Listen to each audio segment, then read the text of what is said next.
You're listening to the Just Japan podcast.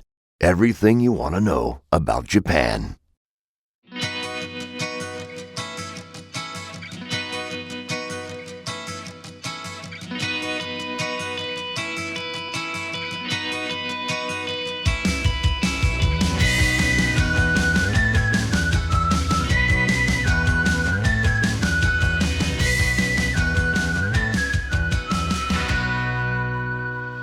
Hey there, everyone, and welcome to another episode of the Just Japan podcast. Everything you want to know about Japan. It's episode 220, and it's me, Kevin O'Shea, back with another episode. And in this one, I'm chatting with Joseph Fowler, TV's own Joseph Fowler. If you're someone who uses Twitter and you follow the Japan Gaijin Twitter scene, you may know who he is. If you're someone who listens to the podcast, Ishikawa Samatasi, you definitely know who he is. Joe is a British expat who has been living in Japan for some time. And he's got a very entertaining podcast called Ishikawa Samatasi, and it was finally great to get him on the podcast. He's been on the list for a long time. I've been definitely thinking about having him come on the podcast. But on the most recent episode of Ishikawa Samatasi, he put out a bit of a not so subtle call for me to get him on the show, and I listened.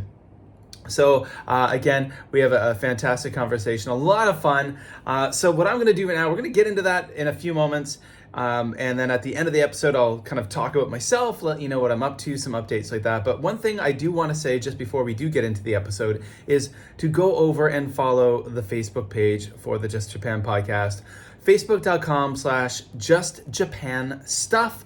There's a great active community over there, and I'm very active in posting over there videos, photos, just chatting, thoughts, all kinds of things. Occasionally I do live streams, and that's facebook.com/justjapanstuff. So go check that out, go follow me there. And hey, listen to my conversation with Joe Fowler, Kumayama100 on Twitter, the host of the Ishikawa Samatasi podcast. Right, we're back with another episode of the Just Japan podcast. It's me, Kevin, and this time I'm back with a brand new guest, the famed Joseph Fowler. Hey, how you doing? Hello, the famed. The famed, yes, the TV's Infamous? Joseph Fowler. The TV's Joseph Fowler, is that right? Yeah, that's me. Yeah, That's right. That's what you're known as on Twitter at the moment, anyway. Or I mean X, whatever that is. Yeah. I think X is probably accurate when it comes to my TV career, but I'm gonna stick to that moniker for as long as I can. Nice. It's super cool having you on the podcast. Just before we hit record, everyone, I was saying that Joseph he's been on the list of people I've wanted to have on the podcast for quite some time. And I was listening to the latest episode of Ishikawa Samatasi, and kind of a call was put out. My shameless plea. Shameless plea, and I rose to the occasion of accepting that shameless plea, and it's really awesome to have you here for sure, because I definitely I enjoy listening to your podcast. I enjoyed it when that other guy was on it, and I still enjoy it now. Oh well, he's long gone. I wouldn't waste too much time thinking about him. Yeah. Well, he may listen to this. Who knows? He actually had a new episode out recently, just this past weekend, which was great to hear. That other guy. We'll talk about that other guy later on, maybe. But okay. So of course, you're based in Japan, and where are you right now, anyway? Exactly, for those who are listening. Well, I'm in my spare room in an apartment in Nonoichi. Okay. In right next to Kanazawa in Ishikawa. Okay. On the left of Japan. It's very hard to say exactly where in Japan, because I think they consider this the north of Japan. But I've lived in the north of Japan in Hokkaido, and this is not the north of Japan in my mind. It's the never eat shredded wheat. It's the west. Sure. I'm a grade 2 teacher, and I taught my students in the last month about what a compass rose is, and they were, what was it? Never eat wet. There's a never eat soggy something. Waffles? That was it, I think. Never eat soggy waffles. That's what my kids were Okay. saying. Yeah, never soggy something. Oh, yeah. So yeah, I actually so you're not in one of those over touristed areas we keep hearing so much about in all the news. Um, Not yet, but Kanazawa is becoming more popular, probably as a result of Ishikawa Summit to Sea. But I Absolutely. don't want to blow my own trumpet on that one just yet. No, But yeah, there's I think that's definitely. probably really responsible. The podcast is responsible for the influx of tourists recently, I think. I should think so. Yeah. Well, at least if about 40 people turn up, maybe. But but yeah, there is an increasing number of tourists, but it's not reaching Kyoto levels just yet. Yeah. Probably not. I actually visited Kanazawa for the first time back in 2020. And Hmm. when the borders had been closed and we were in Japan at the time for about a year. I was working in China, and Hmm. when the poo started hitting the fan in China, we flew to Japan, and then the borders closed in China, the borders closed in Japan, and we hung out in Japan for almost a year in Nice. Osaka. And we went up to Kanazawa as we were on our way to Shirakawa-go in Gifu. And that was Ah, yeah. interesting because talk about not being over touristed at that point. That was a really cool experience of going to these over touristed places and having them all to ourselves. It was pretty Oh, neat. yeah. Actually, I went to Kyoto during that time. Mm-hmm. Not on a holiday. I was there working. Uh-huh. Um, but it was the same deal. It was like empty. It was great. It was neat, right? Yeah, yeah. Yeah. I remember walking up to Kimiyazadera up that big main street, that thoroughfare, and it's just like empty. And we got up there and got all those cliched, iconic photos with no one around. It was pretty Yeah. neat, pretty No remarkable. Photoshop necessary. Exactly, exactly. So hey, let's whenever I bring someone on the podcast, I mean, there you are in Ishikawa. And we always want to know, it's always fascinating to find out how the heck people got to Japan. We all have different stories. Um, some are kind of standard, came to teach. And then others are a little bit more, not so average, but they're all interesting. Hmm. So how did you find yourself in Japan? Well, this is my second time living in Japan. Okay. And the first time was back in 2005. I came for a year, and I did a master's degree, an MSc in occupational psychology, right after my undergraduate degree Okay. back in England. I'm from England, by the way, in case anyone wasn't aware of that. Um, from my voice, and Thought you were a New I Yorker. remember. Yeah, well, I could try to be if you wanted me to be, but it's quite difficult to keep up the accent for the whole show. So Park the car. No, that's Boston, isn't it? Anyway, I had this directory of postgraduate jobs. So it was like to help new students who just qualified, just graduated to find a job. They provided you with a literal booklet about an inch thick, just full of companies all around the world. And I had I had a slight mind to go to Canada, which you'll be pleased to hear. So, I was sort of thinking Canada looks good. It's got big trees and stuff. Yeah, yeah. So, there was mainly the big trees and the big mountains that I was intrigued by. Anyway, I fired my CV off to almost every company in the book in the directory without Okay. really paying attention. Yeah. And I got two replies. One said no, thank you, and one said come for an interview. And that was for Nova Okay. Yeah, in yeah. Japan. And I remember thinking, what? I don't remember applying for a job in Japan. So I really wasn't concentrating whatsoever when I was applying for jobs. um, had no intention of going to Japan, no particular interest in going to Japan You previous to assumed it was that. Nova Scotia in Canada, you know? Yeah, Nova Scotia, yeah, must be. Yeah. Don't they have Labradors there as well? That They sounds do, yeah. cool. And Uh, Labradoodles. They're all there. yeah. So yeah, I was like, oh, well, okay, I'll go for the interview in London. It's a free trip to London. They paid for my travel. Oh, And wow. so I Okay. went to London, went to the interview, and I remember sitting in the waiting area before the interview, looking through some brochures. I had no idea about Japan, just beyond what the average person has. Mhm. And apart from what I covered in my latest episode of Ishikawa Summer to See, which you'll have to listen to find out what that is. And there was this one that said Hokkaido. And so I was like, oh, okay. There's snow on the front of this. I like snow. Big fan of snow. I remember looking through it, and then I went in for the interview, and they said, "If you can, Japan, where would you like to live?" And I went, Hokkaido. I'd only just heard of it like 2 minutes earlier, and they were like, "What? What? Have we got Not a place for Tokyo?" you? Yeah, exactly. I think they were shocked that I didn't say. I think everyone just says Tokyo, and they just Mm. got a bit taken aback. So I had Tokyo as my second choice, I think. So anyway, I got the job, and couldn't. I gave myself a challenge to find another job in England before I had to pay for my flight. I didn't get one, and so I went to Japan, and that was how I Oh. ended up in Japan. So Teaching not a lick of teaching for Nova. Japanese.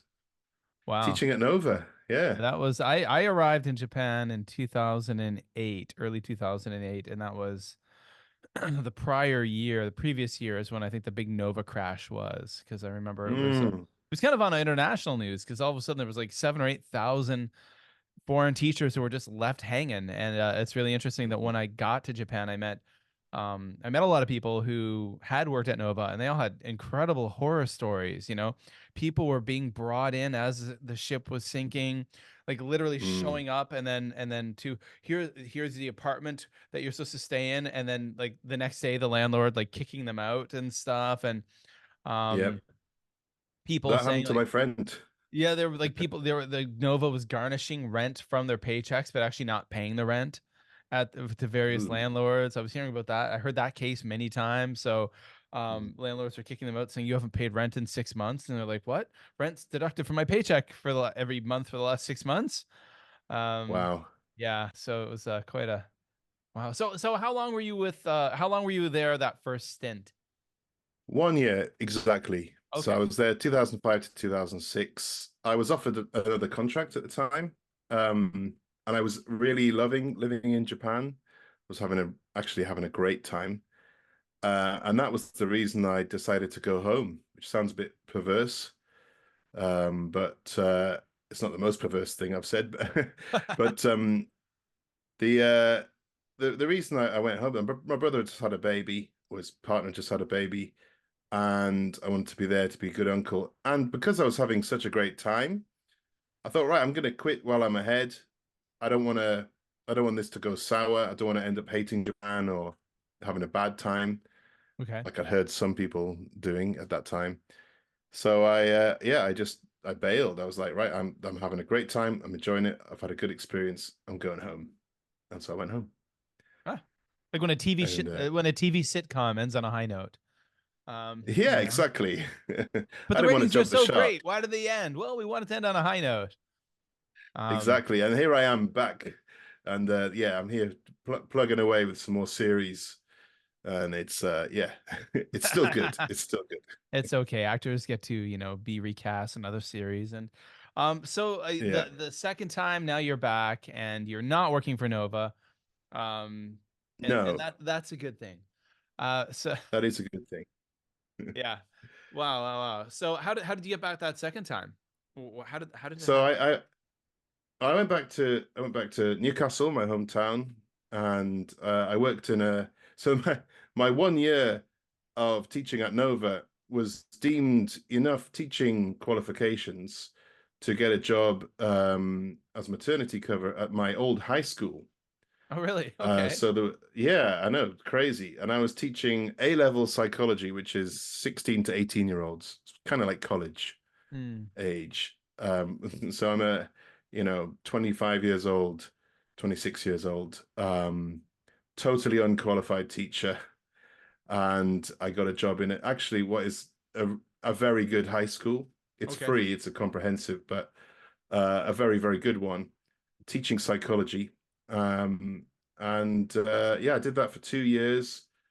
And then I left that job and got a job teaching at Newcastle University, Okay.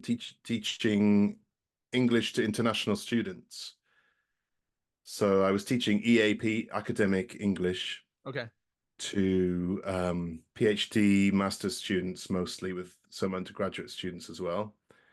And that was great. I mean, the students were great. They came from all around the world, from South America to the Middle East to Japan, China, Russia, all across Europe. Anywhere that doesn't speak English as a first language, I've taught students from there for Okay. sure. Wow. And I worked there for 10 years. Oh, And wow, okay. towards the end of my time, yeah, and actually while I was there, I got a girlfriend who's Japanese. I met my wife, and I'm not saying that she was definitely one of my students, but I'm also not saying that she wasn't. You're not But saying she is anything, and this. I'm not reading between any lines. Don't So you read between met? any lines. Yeah, yeah. And she got really good grades, but that was based purely on her excellent English ability. Hmm. Um, Actually, she was doing a preparatory, like a pre-master's English course, Okay. and she'd already been accepted onto the course, so it was a voluntary thing. I kind of taught getting the international students up to speed with the English university academic writing system. Hmm. All very boring. So yeah, I met her, and at some point I decided I'd quite like to come back to Japan with her. So I applied for the job that I have now, but they said, you sound great, but you don't have a master's in the required field, which is TESOL or academic or applied linguistics. Okay. So I had to do another master's degree. I did it while I was working full time. I did another master's degree. Leak. Um, yeah, part time. So in between teaching lectures, I attended lectures, and yeah, it was a tough couple of years. I was slogging it out there. Yeah. Um, yeah, but because I'd spent the previous kind of 7 or 8 years teaching how to write academic essays, I absolutely aced it. Hmm. Nothing to do with my, academic ability. It was all to do with knowing how to write something to get a good grade. Yeah. So yeah. Well, And that's really then cool. I mean, I was gonna say like I years ago, I think when my kids were very young, like young toddler and infant, I started a mm, master's program part-time while working ooh, full-time, and that didn't last long. Um, I believe I got yeah, through just a couple of courses, and then I was like, you know what? We'll put that on the shelf for now. This is not the time to do it. Yeah. no. I think if you'd thrown a toddler and a little one into the mix at that point, I would not have survived. No, no, no, no. Uh, so yeah, so I got the required masters. I did it in cross-cultural communication and applied linguistics, Okay. and reapplied and got the job. And so actually, I came back over and I worked with the previous co-host of Ishikawa Summer to See, that he Yes. who shall not be named. He shall He not be will. named. Yes, with civets in his He loquat will. tree. Yes, yes. He with Exactly. civets in That the guy tree. with, yeah, the singing gardener. The So singing gardener. Yes. I yeah, so I ended up back over here in Kanazawa. Awesome. And okay, so for those who are listening who may not know, believe it or not, about your podcast, No. let's get into this. So, that's the folks. The reason why I know of Joseph is because of this podcast. So I was listening to the Bean Pod for some time, and I Never heard guess of it. you'd been in. Yeah, it's just it's something to do with the singing gardener. Yeah, but I'm not sure how I came across it. Just on X, I guess, on a Twitter post, I came across Hmm. Ishikawa Something to See, and added it to my extensive library collection of podcasts on my phone. So Mm. I don't have enough lifetimes to ever listen to all of the podcasts I subscribe to. So a lot of times I just kind of dip my toes in here and there. So I'd listen to a few episodes. Yeah. So how did that podcast? Or first of all, tell us about your podcast and how it started Okay. and what you're doing with it now. So, folks, you all out there listening, you want Japan content. Here's some more Japan content for you. So tell us about it. Yeah. It was just a kind of, I guess, okay, I am going to name him Casey of the Oh, Bean Pod. it's out. There you Okay. go.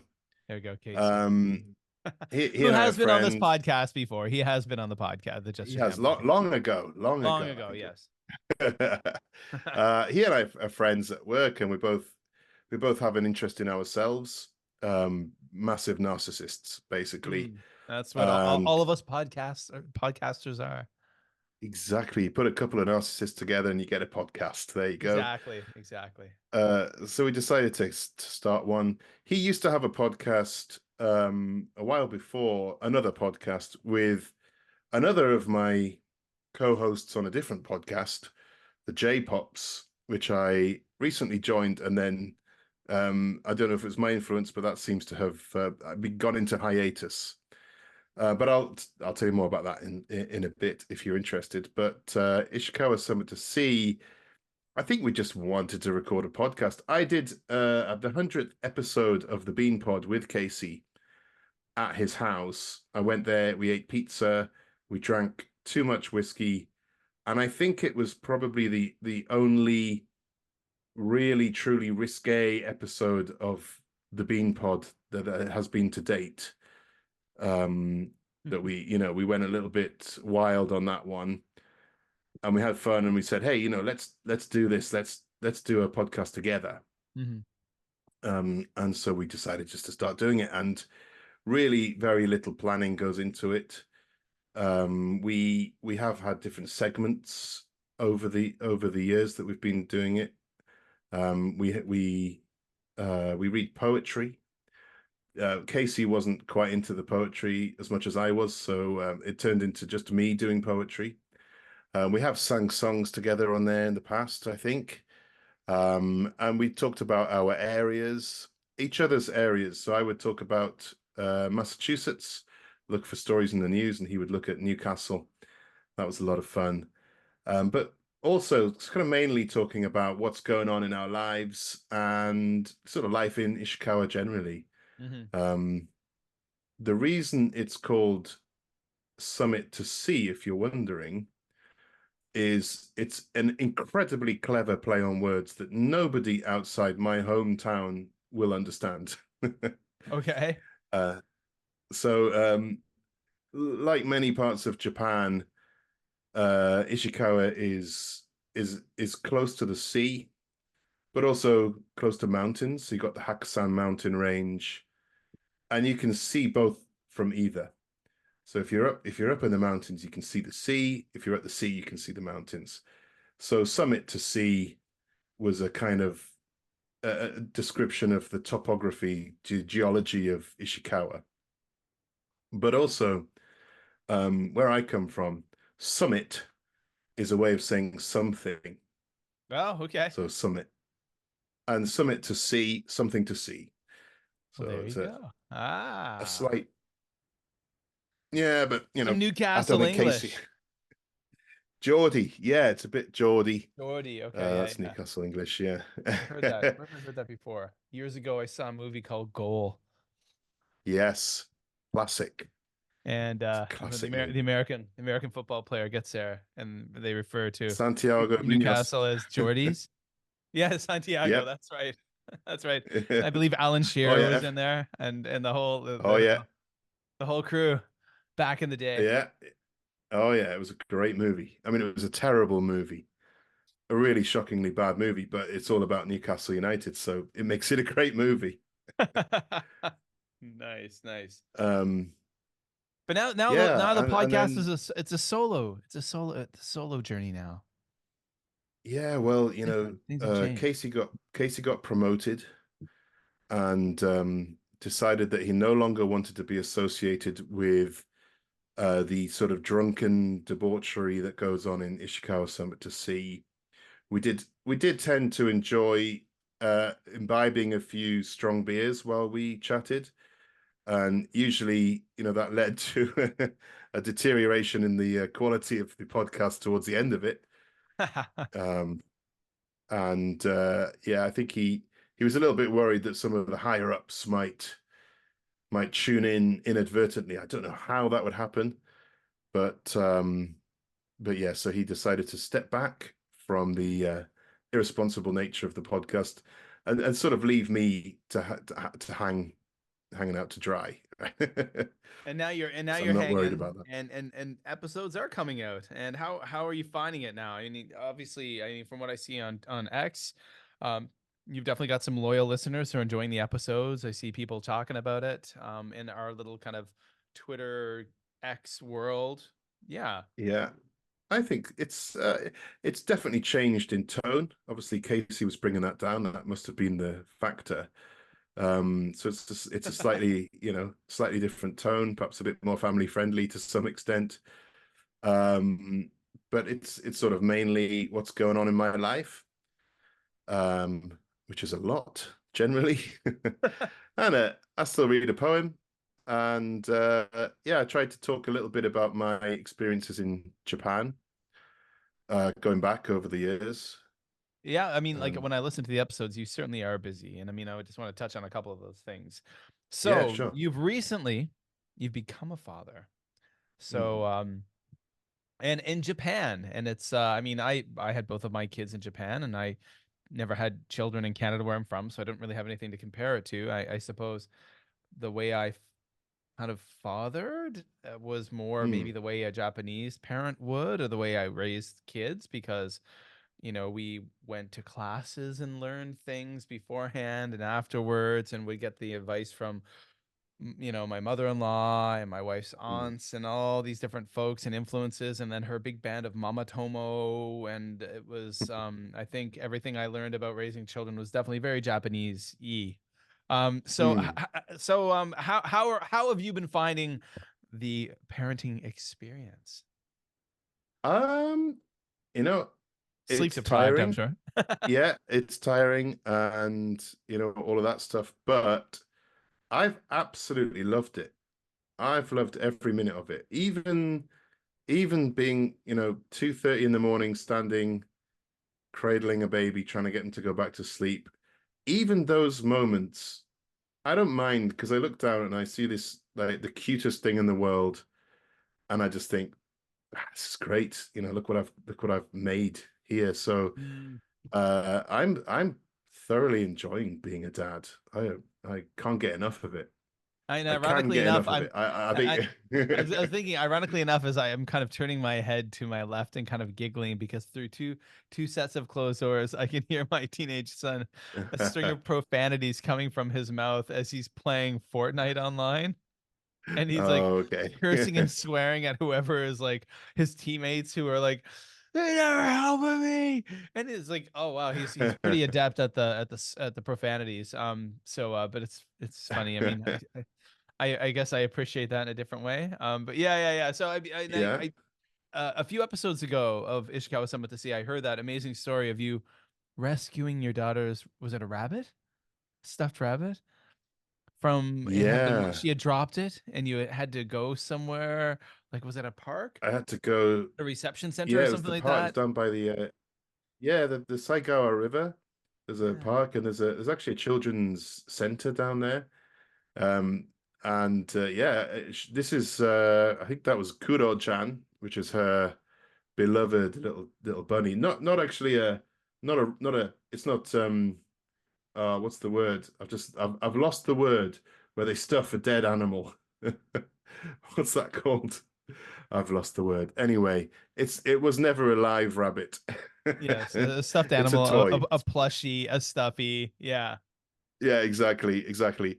Um, and yeah, she must have dropped it at the park. So I had to go before band practice. I drove down there, and there was a little old parking attendant guy in his office. So I went up and asked him, and my Japanese is limited, so I just said, Musume no Kuro-chan wa surapetta or something like that. And he went, "Oh, Kuro-chan, Kuro-chan." I said, "Kuro-sagi, yes, yes. Okay, okay." And he went and got it. And sure enough, someone had handed it in. She was Oh, so Japan. happy. Oh, Japan. Oh, Japan. Yeah, no, that's Yeah. I've had those. I can remember my son dropping a towel one time somewhere, and he realized, and he had this massive meltdown about this little towel with like little cute sushi characters on it. I remember getting my bicycle and off I went, and I spent probably a good 3 hours like all over my neighborhood, and then finally I saw it. There it was, and I remember I brought it home, and it Oh, was like this triumphant moment as I walked in the door with this little yeah. sushi towel, and he was just like he was crying because he was so happy. It was just like, there we go. But these It's are a the great things. moment. These are the Yeah. great moments we have as fathers of young children. Um, Yeah, yeah. Um, yeah, I mean, I do post pictures of her on Twitter quite a bit. mhm. I'm sorry, I'm gonna persistently call it Twitter. Me I too. Me refuse too. to I I hate calling refuse it to call it. X. Okay, it's Twitter. That's And it's probably not a good idea to share so many pictures of her on such a public forum, but she's just too cute. You know, I have to share it with the world. yeah, My yeah, my pride, my yeah. pride and joy. Absolutely. That's so cool. And I mean, and I've been following the trials and tribulations of your house hunting. So that's something that's Mm, really interesting. On the last episode of the Just Japan podcast, I had on Danny and Evan Benton from Benton Homestead, and they talked all about buying Akia and fixing up these old houses, which is something that's mm, all the rage now mm. across. Not maybe I don't know if it's all the rage, but you hear a lot about it. There are a lot of old houses to be had for a a penny or two. But mind you, you're gonna Yeah. have to put a lot more than a penny or two in them to live in them. Oh But yeah. maybe that's not what you're quite looking for. But yeah, tell us a little bit about the house hunting, because that's something that I didn't go through when I was living in Japan. But Mm, I do plan to. My goal is to buy a house within the next few years in Japan. I might not be working in Japan, but I do want to buy a property. So tell us mm. how that's going. Well, it's funny you should ask because we're imminently waiting for the response to an offer we made on a house. Um, the house we so we're also looking not actually looking for an old house at all. We were looking for any viable property, Hmm. probably used as they call them in Japan, a second-hand house, which is Yeah, kind of interesting. We just call them houses, yeah, they're just but houses in Canada too. yeah, but I guess we also don't have the culture of knocking a house down and then building up on the land. You know, we tend to keep them. I have a flat in Newcastle, which is by now in a building that I think it's around 130 years old, Hmm. and it's going nowhere. It's solid, you know. Yeah, yeah. Um, but here, you know, 30 years old, and that's considered an old house. Hmm.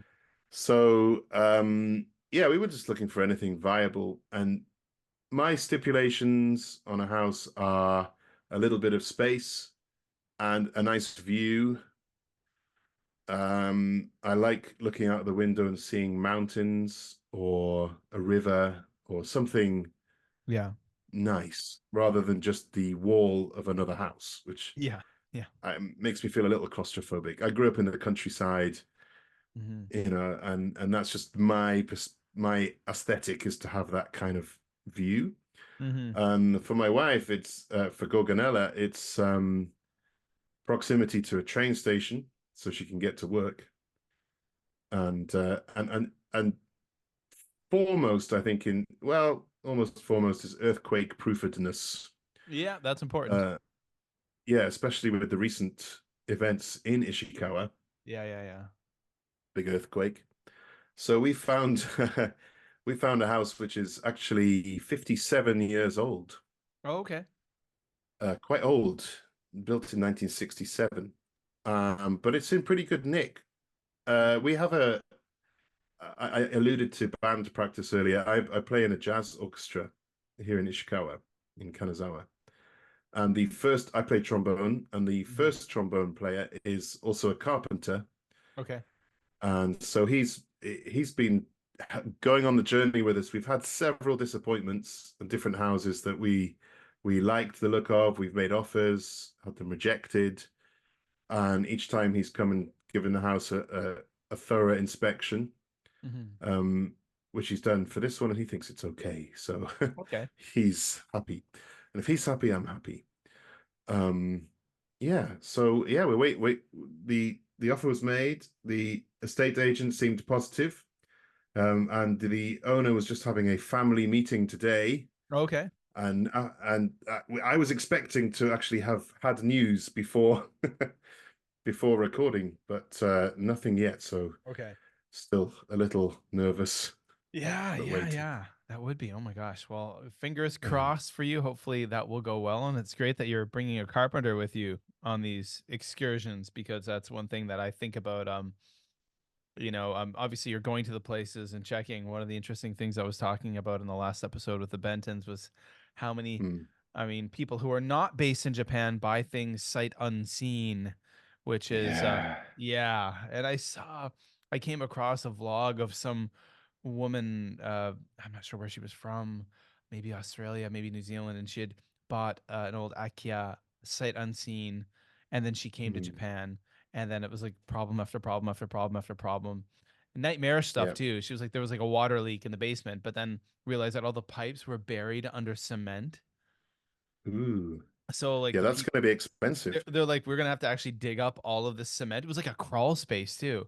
We'll have to somehow like jackhammer out all this cement in your crawl space just to figure out where the leak might be. And it was just like, oh Yeah. my God. Like, Yeah. Yeah. It is. I mean, I would certainly recommend viewing a property before buying it if you yeah, can. yes, yes, yes. As, I'm not a property expert, but that's probably sort of property 101. Yeah, my Um, in my background as a primary school teacher, I would also suggest the same. It's kind of common sense 101. Um, yeah, yeah. but I mean the things that I mean, if you are looking to buy a house and you wanted some advice from somebody who's been through the mill a few times over here, it's tricky because if there's somewhere good on the market, it's a very slow market unless something good comes up. Okay. So there are properties that have been on for a year or more, and you have to question why that is, first Mm, of all. And then if something really, really nice comes on, it's gone. mm, It's like it'll come on in the morning, and then by the end of that day or the next day, 3 or 4 people will have looked at it and someone will have made an offer. okay. So you have to be across all of the sort of aggravators, like the sumo, Okay, yeah, yeah. um I forget the other one that aggregate all of the estate agents. Yeah, yeah. And you really have to be on that every day, twice a day, 3 times a day, just to know when the good one comes up, and Mm, go and look at it as soon as you possibly can, um, because it will be snapped up. That's what we did with this one, actually. The one that we are currently maybe going to buy. yeah.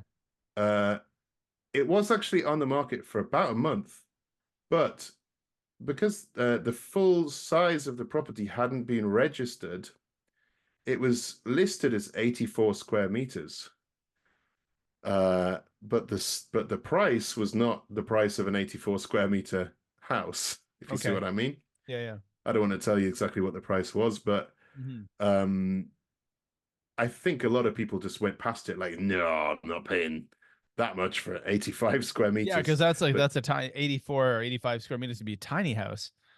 tiny house, yeah, exactly, a tiny, tiny house. Yeah, yeah, yeah. Um, and I think it just people put a parameter in their search engine. It Yeah. has to be 120 meters plus kind of thing. Yeah. Yeah. My wife found it actually, and when you look at the pictures, it's clearly not 84 square meters because the kitchen's 84 square meters. I mean, that's an exaggeration, but it's definitely not that size. Yeah. I'm So following we went to have a look, and yeah, it's great. It's a great house, and so we immediately made it known that we were interested. And he actually kindly, the estate agent, gave us first dibs at that point. He said, "Right, I'm not going to show anyone else the house. If you. you are seriously interested, I'll keep it for you." And he did, and he kept his word. And we're just waiting to find out if it's successful or not. Fingers crossed, toes crossed. Yeah, yeah. Cool. Wow. Be brave. Be I'm brave sure in your we'll hear all searching. about it. I'm sure, hopefully, maybe we'll hear about it on guides in Twitter, which is what I want to go to the next thing I want to ask you about. Um, I'm not sure not sure how much of the Just Japan podcast you'll listen to, but a couple of episodes ago, I've listened to a few episodes. okay, Yeah, I had I'm Kurt the same as you. I had Kurt Bell on, Mm. and Kurt Oh Bell's yes. Softy Papa, who, Mm. back in the early days of YouTube content creators in Japan, he was one of the originals actually, and he developed quite a loyal following on YouTube with his roamings through the forests of Shizuoka and whatnot, and in that episode he talked about how he had followed me and I had kind of disappeared from YouTube and disappeared from different places, and then he yeah, I think he put it like he discovered that Kevin had another girlfriend, and that girlfriend Oh. was Gaijin Twitter. And that, Oh. Okay. that I've been just over on Twitter for years and years and years. And even though I left Japan quite some time ago, for work reasons, I've still always have my toes in the kind of Japan kind of Twitter scene, because I have the most fun in that place, that space, and Mm. I just find these are the coolest people to interact with. Yeah. Yeah. How so what I'm curious about that term Gaijin Twitter, but how did you first come across? Were you a longtime Twitter user? Did you just kind of stumble across it? Did you find it through Casey? How did you get involved with the community, the rather entertaining Um. community that is Gaijin Twitter? Actually, it was the other way around. I've been on Twitter for quite a while, and I think Casey was on, but he wasn't really active. Okay. I had a lot more, and not that it's a competition. I had a lot more followers than he did. Mm-hmm. And in the early days, I was kind of more interested in the football stuff, Newcastle United stuff, and I, interacted with fellow fans. And I started Twitter long before I came to Japan when I was in England. Okay. And so it was kind of mostly football and music type stuff that I interacted with and followed some celebrities and stuff like that, I used to get onto the radio quite a lot, actually, in England at the BBC, Okay. BBC Radio, because I used to I'm a big funk and soul guy, Nice. like Nice. funk and soul music. And so I used to know, I don't know, I have a radio brain. I knew exactly what to say to get to the top of the list of things. And so I quite often was invited on to the radio, and I was interviewed by the presenters on several occasions on Cool. national radio in England, and also since I've been in Japan. Not that I'm not showing off about that in any way, but it's just I just knew what to say to get noticed. And so that's where Twitter sort of began for me. And then coming to Japan, yes, you'd naturally pick up friends, and actually so Casey became more active with Twitter. He began using it as an experiment to kind of see what kind of things would garner more followers, if you see what I'm saying. Yeah. And it was very successful, and he's blown past me in the number of followers significantly. Yeah, I remember you think it guys was a having certain I remember you guys having a healthy competition about that back in the day, and talking about it on the yeah, well, podcast. Yeah. that's going back away. Thanks. Yeah, I think it was a certain a squid photograph in Noto town. Do you remember the giant squid during the COVID Yeah. era?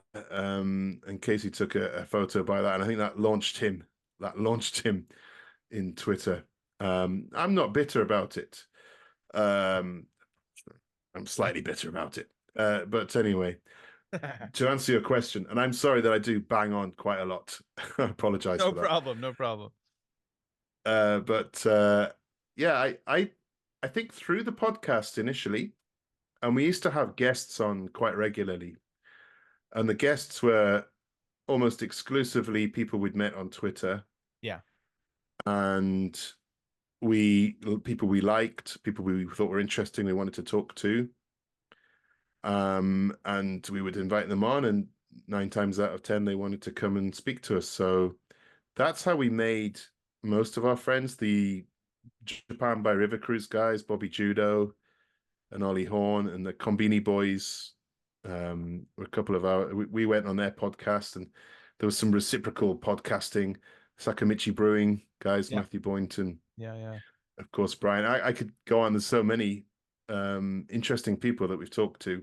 Yeah, that was, I mean, that was the thing with what I found myself too. I mean, I started, I think it was back in 2010 is when I got onto Twitter, and I was really involved in the J vlogging community. It wasn't called J vlogging then. We were just Japan content creators. But I was like, it was Hmm. YouTube.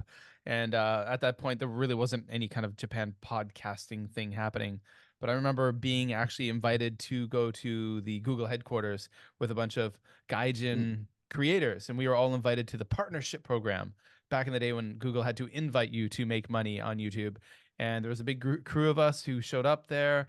And I remember being in a table. There was like a workshop about marketing our channels. And I was sitting beside Hiko Simon, and he was on his Hmm. laptop, and he was like on Twitter, and I was like, what is that you're doing there? What's that you're doing there, eh? And in my Canadian accent, he was like, that's Twitter. And then we started talking, and then I pulled up my phone and I made my first Twitter account right there. And Nice.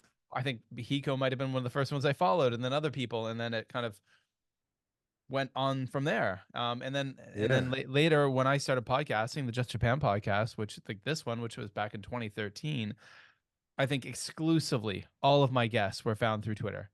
And I'd just Yeah. sit there and that's, I just like my research. I'd be scrolling through, just looking for people, and searching people Right. out and coming across people. And if it was someone like Mai Yen, if it was like Brian in Fukuoka, Hmm. I would actually check then who is he following, and I'd look through his Yes. followers, and if I saw something interesting, I'd follow them, and just like I'd basically kind of cold call people. I think back Hmm. in those days too, they didn't necessarily have to be following you for you to be able to send them a DM. I think you could send anyone Right. a DM. So I just DM Hmm. people and say, "Hey, I'm a podcaster. I got this Japan podcast. You want to come on?" And like you said, 9 times out of 10, they were usually pretty keen. Yeah. Um, Yeah. Yeah. There's a couple of people we've had to persuade to come on, who did, and I won't tell you who they are because they probably don't want to, I've had that too, be though. I've had that exposed too. in that way. But I've had some people who are kind of like, "How many people listen to your show?" In Hmm. the early days. Now eventually the Just Japan podcast, it like before I went on hiatus for about 5 years and have just brought it back last year. But it grew to the point where I did have a substantial listenership. But in the beginning, no, we all start off Hmm. small, but some people were Some of like, us continue small. well, maybe you'll get a few more listeners out of this. I can't guarantee that, but Yeah. all of you listening, subscribe to Ishikawa Summer to See. Links will be in the show notes. Yeah. Thank you. And they'll be all over my social medias. Yeah. But so you're in Twitter that way. But then okay, so you've been on it for quite some time, and Yeah. Yeah. you're I a green person. You're not a newbie. no. I'm an old head when it comes to Twitter. But I'm the same as you. I do kind of I try to choose carefully who I follow. I do a kind of similar thing, and I check and I see, is Paprika Girl following this person? Mm, And I always feel if Paprika Girl is following this true. person, they're probably decent. Yes, Ricky is a very good litmus test for yeah, it just is, if she thinks that person's okay, then they're okay. Then they're okay. Yeah. So so I do a little Paprika Girl test, and yeah, okay, they're probably decent. Yeah, and I really enjoy being on Gaijin Twitter or Twitter in general. There's a lot of crossover with football, of course, because there's quite a few Newcastle United fans here Okay. who are also, on Twitter. So we get a bit of a crossover, a nice little extra sort of community there as well. Um, it is a minefield, of course, because there are some questionable characters out there as well. But as a it's going to sound really I don't know. It's going to sound something, but as a psychology graduate and a communication graduate, I I kind of I can understand that people have different motivations for joining social media, and there are people who may appear to be one way, but in reality are a different way. Yeah. And that can go either way, of course. Mr. Bean as an example. Horrible, horrible individual. Ugh, just messy. I'm joking. I'm joking. But but so you can kind of you can take the positives from the people that you meet on Twitter, even if not everything they say is positive. If you see what I'm trying to get at. I think some things are a cry for help. Some things are a badly kind of constructed criticism that is misinterpreted, or I don't know. There's I just try to see the good in everyone, is what I'm saying. Nice. A good way to put it. No, there's absolutely. I think if there's one thing, like I've been producing YouTube content since 2006, and I was one of those kind of early OG YouTube content creators in Japan back in the day, and I've been podcasting for a long time. If there's one thing that doing this for a long time, you grow a very thick skin, and like I could give a crap what anyone says, but these days I don't get as much love air quotes as I used to. I think Kurt Bell said it back in the day, or just on the last episode, he was, or a few episodes ago on the podcast, and we were talking about Gaijin Ato-san, on Twitter, and I'm a huge fan of his. I love the stuff he does, and he's been saying that from time to time the trolls really get him down, but Kurt and I kind of look at that as a feather in the cap. When the trolls start to come after you, that means you're noticed. You've arrived. Yep. Yeah. That there's you've arrived in a place where people notice you, and although there's a few of those people out there, if you're at that point, there's a lot more of the good people out there who are following you and caring about you. And I think like those who enjoy what you do, and I know that you probably have those interactions with people, and say, for example, that other guy, Casey, with his podcast, you guys have a very loyal following. And the people do, I see that on Twitter. People are really interested and invested in what you guys do. And well, even if it was just two people, it is a few more than two, luckily. But even if it was only two people who are interested, I would continue doing it, because it's nice that anybody is even remotely interested in what I have to say. So I'm very grateful to all those people who do tune in and listen and interact with me on Twitter, either as Ishikawa Summit to See, or my embarrassing @Kumayama100 handle that I regret massively but can't change. I'm happy when I get any kind of positive feedback or just interaction with people. Well, I mean, hey, I love those the rice field in the morning commute pictures. I loved the saga of you sharing was it the little tree, or the tree growing out. Oh, little buddy. Yeah. The branch growing out of the tree, and then that whole, I'm like, this is awesome. I love watching this.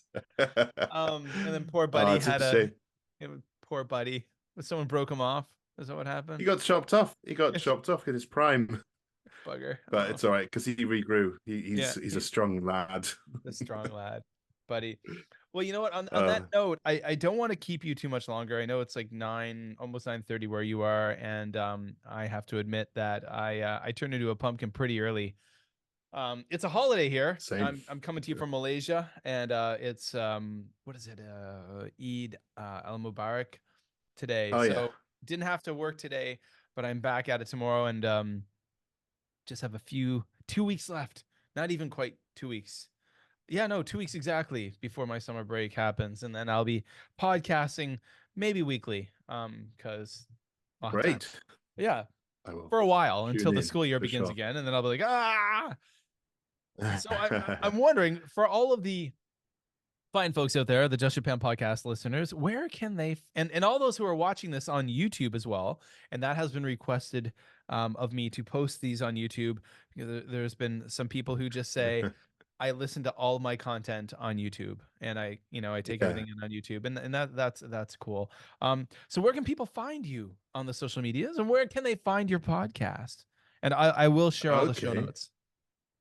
Well, you can find me personally on Twitter, and I always have to look this up in case I read it out wrong. I'm at Kumayama100, which was a terrible Bear nickname that Mountain. I gave myself. Yeah, back when I was living in Kushiro, when I first came here. So it's embarrassing, but there you go. And you can follow Ishikawa Summit to Sea at I Summit to Sea, Nice. and that's TO, not the number 2, Summit to Sea. Okay. Quite an awkward one to type in, but there you go. That's that one. Also, my Facebook, I keep it kind of private. That's just purely friends and family, so I'm not going to share that one. Don't share it. But Yes, exactly.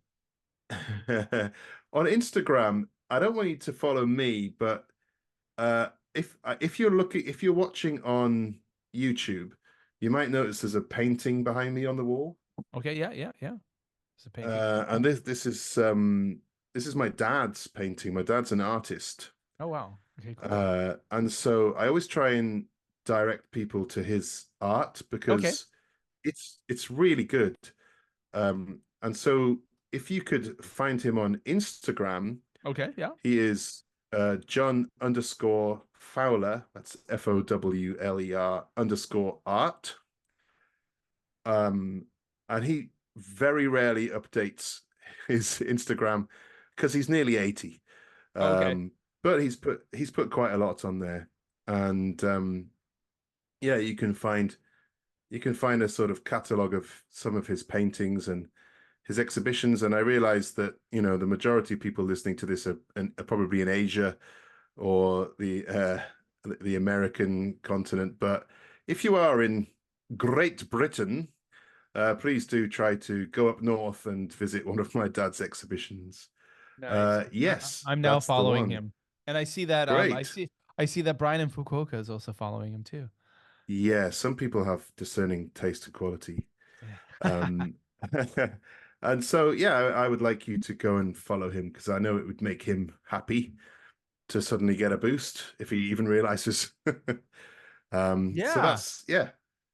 Really. Yeah, fantastic. So, and then your Hmm. podcast is all over the place. Your podcast is on Apple Podcasts and Everywhere. Yep. everywhere you find podcasts. Also, the J-Pops podcast. We're in a little bit of a hiatus. Okay. Justin from the J-Pops is actually having another baby. What day is it today? What's the date? Is it the 17th today? It's in the 2 17th, days. yeah. Oh wow, okay. In 2 days, they're having their baby. They know exactly when it's coming. And Mark, the other J-Pop, currently has 2 children. And you know what? Having small children and podcasting isn't easy to schedule with 3 people. No, it's not. No, it's hard enough when it's just your house and Yeah, exactly. the people you're interviewing don't have. No, that's just impossible. I think it doesn't make sense even mathematically at all. No, but their back catalogue, if you can find it in all the same places. Before I joined, it was way more interesting than after I joined. And if you are thinking of having a baby in Japan, or if you have a young baby in Japan, I really recommend listening to those episodes because it follows their journey. So And it's very, very interesting. The J-Pops podcast. Yeah. So guys, go subscribe to Ishikawa Summit to Sea and the J-Pops podcast. Links will be in the show notes. I'll also share those on the Facebook page, which is facebook.com/justjapanstuff. And I'll share that on my Twitter. And again, it'll be in the show notes. So guys, when you're listening to the podcast, or even if you're watching on YouTube, look down below and you'll see all the text there. All the links will be there that we're talking about. And you go follow Joseph on all those places. And again, follow his father's Instagram as well. So, yeah. So thanks so much for coming on the podcast. Oh, Thank you so much for responding to my very plaintive and sort of embarrassing plea on, and thank you for listening, and thank you for having me. It's been an absolute pleasure. Well, I want to thank Joe for coming on the Just Japan podcast for 220, episode 220. That was a fantastic conversation. He is such a great guy. Go over and subscribe, follow Ishikawa Summit to See wherever you listen to podcasts. There will be some links below in the show notes.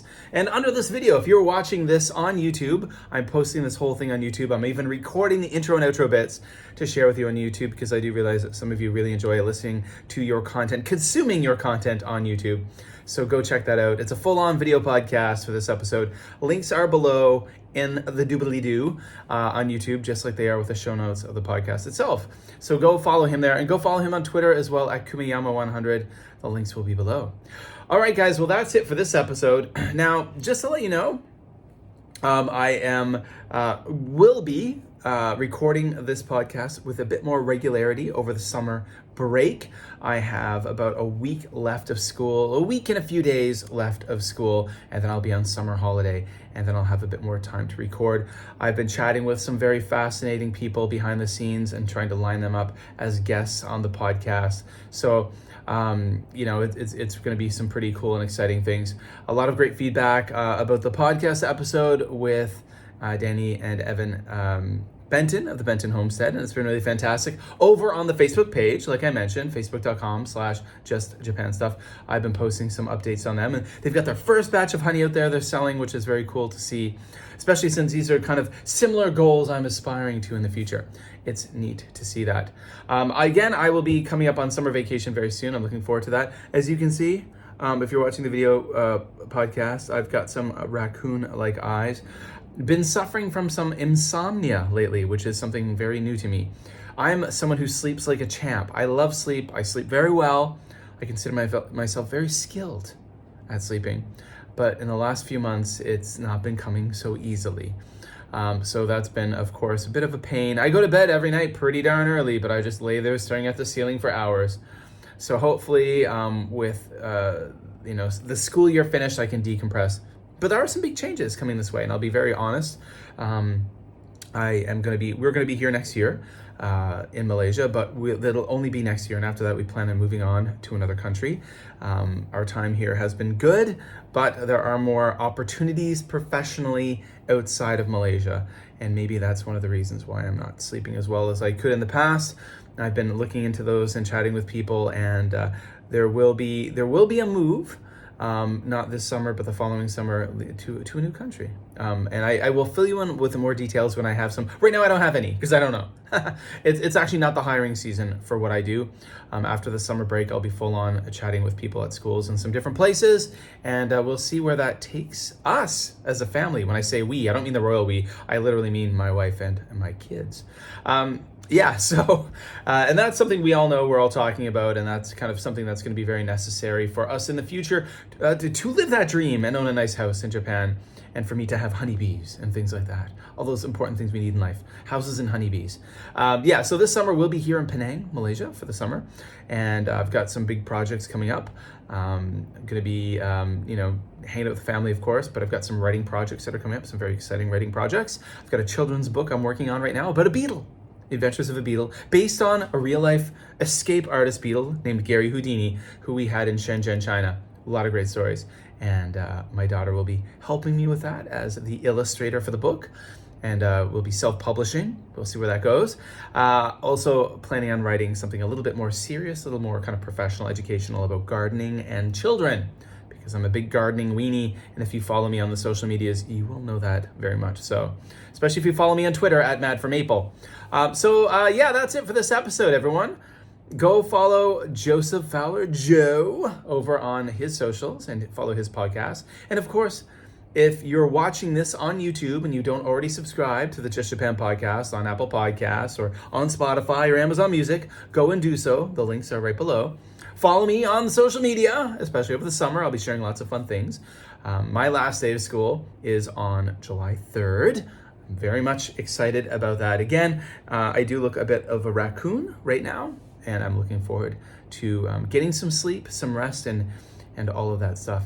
So that's it for this episode of the Just Japan podcast, everything you want to know about Japan. My name is Kevin O'Shea. I'm a Canadian expat who is now year 22 in Asia. Oh my goodness, where does the time go? So it's been a ride, folks. I want to thank you all for listening. I want to thank you all for being so awesome. And I want to thank you for leaving a rating and a review wherever you listen to the podcast. If you're watching on YouTube, please hit that like button and subscribe if you're not already subscribed. These calls to action are important. And let people know about this podcast. It's great to be back. And I will hopefully, the podcast will be more regular in the near future. That's not an issue I'm dealing with right now, but we won't go into too many more details. It's the sleep I'm dealing with, that's a problem. But yeah, the podcast will be coming out with some more frequent episodes. When I say we, I suppose in that case, I mean me. All right, guys, well, that's it. Thank you so much. And wherever you are in the world, I hope you're happy. I hope you're healthy. And I'll be talking to you real soon.